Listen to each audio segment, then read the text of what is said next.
Chicago Bears have a lot to think about as the NFL trade deadline starts to creep closer. And one question that's already buzzing around the fan base is whether this team should go out and make a move for a running back. Now, let's get one thing clear right off the bat. Good teams usually don't trade away good players. If a team is in contention, they're going to hold on to their core talent. But when it comes to struggling franchises, well, that's where the Bears might find a little bit of opportunity.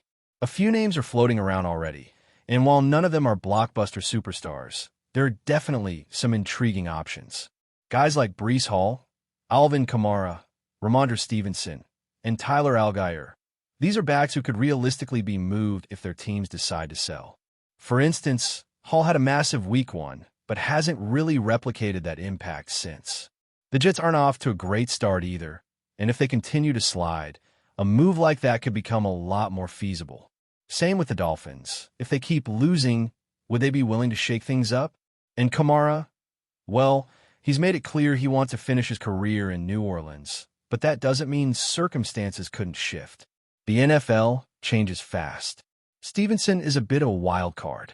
He's got talent, no question, but ball security has been an issue, including 2 fumbles just last week. Still, he's the kind of back who brings physicality and could give Chicago something it's sorely lacking right now. And let's not overlook Tyler Allgeier. The Falcons are clearly building around Bijan Robinson long-term, which could make Allgeier expendable if Atlanta's season takes a nosedive. He's a strong runner between the tackles, the type of guy who could really help balance out this Bears offense. Then there's Sean Tucker, who finds himself buried on the depth chart in Tampa. He's not quite on the same level as some of the others, but he's a physical runner who might just need the right opportunity. With Rackett White and Bucky Irving ahead of him, Tucker's role in Tampa looks minimal at best. But let's bring it back to Chicago. Through 3 games, the Bears running backs are averaging just 3.4 yards per carry. That's well below the league average, and far from the 4.5 yards per carry that offensive coordinator Eric Bieniemy considers the standard. It's not just a little off, it's a full yard and change below where they need to be. The offensive line has been inconsistent, and while Swift has left some yards out there, the whole unit just hasn't been clicking. Swift, in particular, was brought in with high hopes. There's still time for him to find a rhythm, and the coaching staff clearly wants to see what he can do. Same goes for Kyle Manengai. He hasn't had a huge role yet, but there's a sense that he could carve something out as the season unfolds. As for Roscoe Johnson, he's mostly been relegated to special teams duty. He's got the talent, but he's not being used in any meaningful way in the offensive game plan right now. That could change, but at this point, he's not really a factor. So, where does that leave the Bears? If this offense is going to hit its stride and reach the potential fans are hoping for, they've got to get more out of the backfield. Period. And with the trade deadline approaching, the question becomes, do you ride it out with what you have, or do you try to make a move? If Chicago is still in the hunt, even just hovering around .500, it wouldn't be shocking to see them explore trade. Giving up a mid to late draft pick to bring in a reliable runner could be a game changer. But then again, this most recent win might have shifted the tone a bit. Falling to 0 and 3 would have been catastrophic. Let's just be honest. At that point, it's almost a wrap. But they pulled it off, they got the win, and now there's a glimmer of momentum. If they follow that up with a victory over the Raiders, suddenly they're right back at 2-2 heading into the bye week. That changes everything. The mood in the locker room shifts, the fan energy spikes, and you start to feel like maybe, just maybe, there's something to build on. And speaking of energy, there's been a lot of talk about the hits principle that head coach Matt Eberflus keeps preaching. Some fans are starting to poke fun at it, calling it more of a principle than a principle. But it looks like, at least for now, the message might finally be getting through. Last week was a wake-up call. After getting torched for 50 points the week before, something had to give. Jaquan Brisker and Grady Jarrett stepped up and called a players-only meeting just for the defense. That's the kind of leadership you need. And say what you want about those types of meetings being a sign of panic. It worked. The defense responded. They came out with fire, with pride, and held Dallas to just 14 points. That's no small feat.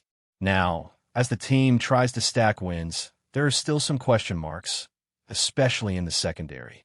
Kyler Gordon's hamstring injury is still lingering. He didn't practice all last week, and it's feeling more and more like the Bears might just rest him until after the bye. That's probably the smart move, but it does leave them thin at corner for at least one more game. They'll also be hoping to get TJ Edwards back after the break, which would be a big boost for the linebacker unit. And look, as much as there's excitement building, there are still holes. The pass rush hasn't been what it needs to be. Montez Sweat finally started to show a little more in the most recent game, and that's encouraging, but he's still not living up to the size of that contract. You hope the Dallas performance was the start of something and not just a flash in the pan. Because the truth is, if the Bears fall too far out of the mix, a guy like Sweat could become a trade candidate. Now, that's not the plan, and it probably won't happen, but it's something to watch. The edge rusher group isn't exactly stacked, and moving Sweat would leave a big hole. Unless the Bears completely implode, expect him to stay put. Now, let's talk about the front office approach. A lot of fans are still scratching their heads, wondering why the Bears never made a push for someone like Jadeveon Clowney or Za'Darius Smith. Those are names out there in free agency that could have helped this team. According to some inside chatter, Clowney was discussed, but it sounds like it never got serious. As for Za'Darius, there have always been whispers about him not being the best fit in the locker room. Ben Johnson had him last year and maybe saw something that made him pause. It's all speculation, but on the field, Smith still has juice. In limited snaps in his first game, he had a sack and multiple tackles for loss. That's the kind of production the Bears could use. And what about the offense? The real test is coming this week against the Raiders. One win is great, but if you're serious about competing, you have to string them together. It's not about blowing the doors off and scoring 40. It's about consistency. Mid-20s is a solid mark on the road. If this group can get into the 24 to 27 range and do it with rhythm and flow, then you know something is cooking. It's not just about points. It's about watching the tape and seeing if things are clicking. Is Caleb Williams getting into a groove? Is the play calling putting him in positions to succeed? Are they sustaining drives, converting third downs, and finishing in the red zone? That's what will tell the story. There were flashes last game, no doubt about it. And even the depth guys started to show something. One fan pointed out that a certain backup running back had some sneaky good moments. A couple solid runs, falling forward on contact, fighting for extra yardage. That kind of stuff adds up. Yeah, there was one play where he probably should have gone down and ended up losing yards. But you don't fault a guy for trying to make something happen. That's just part of learning and adjusting. You want to see hunger, and you want to see physicality.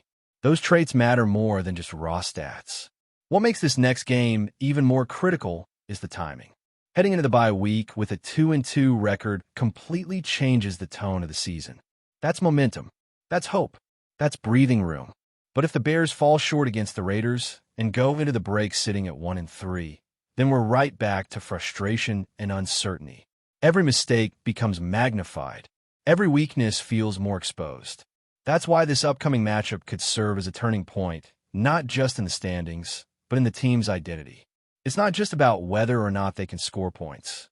It's about whether this team can show poise, discipline, and execution on both sides of the ball. The defense already responded after the disaster against Dallas. Now it's time for the offense to keep pace. Caleb Williams, as the face of this rebuild, needs to continue showing growth. It's not going to be perfect every snap, but what you're looking for is command. Is he progressing through reads? Is he staying composed under pressure? Can he bounce back from a sack or a misfire and keep the drive alive? Those are the little things that show whether a quarterback is ready to take the next step. This is also where the coaching staff really earns their paycheck. Offensive coordinator Eric Bieniemy has to find the right balance between being aggressive and being smart. They can't afford to get too conservative, especially when the running game is still unreliable. At the same time, they can't just air it out and hope for a miracle. The key is structure. The key is sequencing. Put Caleb in position to build confidence early. Short throws, quick reads, maybe even some designed runs to get him going. Once he finds his rhythm, that's when you take the shots downfield. And let's be honest, this offensive line has to do their part too. Inconsistency up front has killed too many drives already. Whether it's missed blocks in the run game or pressure up the middle, this unit has to tighten things up Because if Caleb doesn't have time to operate, none of it matters. The best quarterbacks in the world still need protection. And for a rookie in his first year, every clean pocket is a chance to develop and grow. Another area to watch closely is the receiving core. There's been flashes of potential, but someone has to step up as the reliable number one. The Bears need a guy who can consistently win one-on-ones, move the chains on third down, and make the tough catches in traffic. It doesn't always have to be flashy. It just needs to be dependable. That kind of presence can take a ton of pressure off the quarterback, especially when the running game isn't giving you much. We've seen glimpses, but now it's about consistency. And going back to the run game, the lack of production there continues to be a red flag. Averaging just over 3 yards per carry is simply not going to cut it in this league. It forces the offense into too many second and longs and third and longs, which leads to punts and 3-and-outs. It's a ripple effect. When the ground game can't get going, the entire offense becomes one-dimensional. That's why a trade for a running back still feels like a legitimate option. If they can find the right fit, someone who brings burst, vision, and physicality, it could completely reshape the offense moving forward. But the front office has to be smart. You don't want to overpay just to make splash. It's not about headlines, it's about fit. This team is still in the early stages of a rebuild, and while the goal is to be competitive now, they also can't jeopardize the long-term plan. Giving up a mid-round pick for a running back who's under contract for another year or two, that makes sense. But mortgaging future assets for a short-term rental, that's not the move. They have to weigh all of that very carefully. Meanwhile, the defense is starting to show signs of life again. And it all started with that players-only meeting. Sometimes you hear about those, and it feels like a panic move, but when it's led by guys like Brisker and Grady Jarrett, it hits differently. That's leadership. That's accountability. They knew they had embarrassed themselves against Dallas, and they weren't going to let that slide. So they got together, aired it out, and came back with a completely different energy. And it showed. The tackling was sharper, the effort was better, and the communication seemed more in sync. That's the kind of defensive identity this team needs if they want to stay in games. But again, it's not a one-week thing.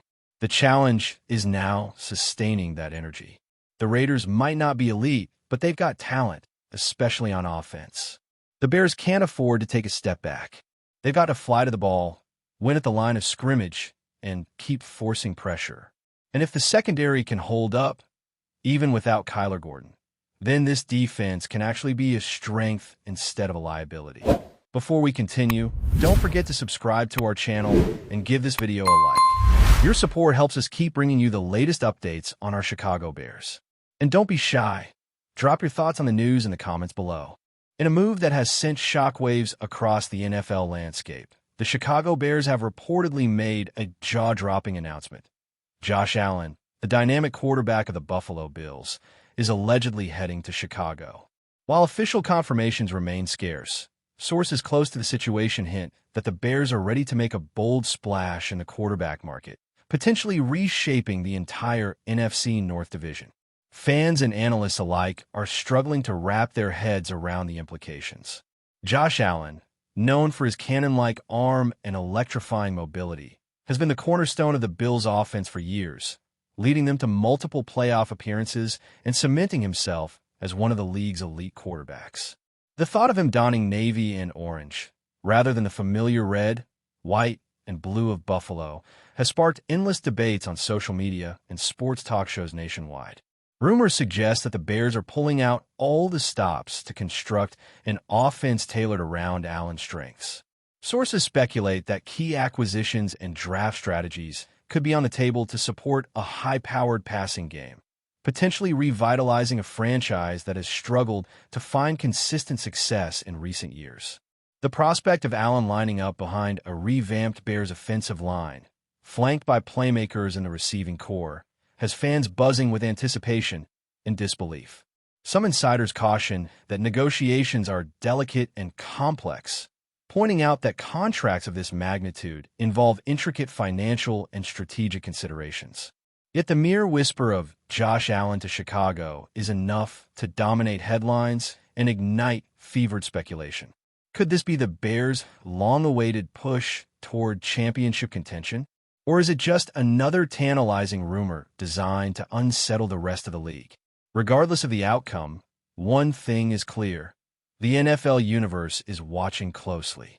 The ripple effect of such a move could redefine rivalries, shake playoff projections, and set off a frenzy of trade and draft activity in the coming months. For Bears fans, the idea of Josh Allen under center is a thrilling, almost surreal possibility. And if even a fraction of these reports hold true, the Windy City may be on the cusp of an NFL earthquake.